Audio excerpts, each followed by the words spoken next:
আসে।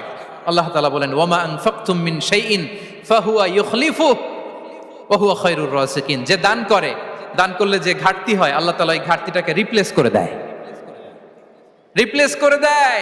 বিষ্ণু ইসা ইসলাম বলেছেন, মা নাকাসা মালু আবদিন মিন সাদাকা। চ্যারিটি করলে, দান করলে আল্লাহ তার সম্পদ কখনো কমায় না।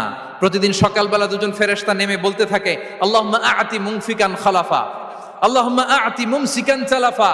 ফেরেশতা দুজন বলে, আল্লাহ যে দান করলো, দানের কারণে যে ঘাটতিটা হলো, এটা তুমি মেক আপ করে দাও, এটা তোমার পক্ষ থেকে বারাকা দিয়ে রিপ্লেস করে দাও। আর যে ধরে রাখলো, কৃপণতা করলো, ওর সম্পদকে আল্লাহ তুমি ধ্বংস করে দাও। ওয়াল ইয়াদু বিল্লাহ। আমরা যেন দান করি।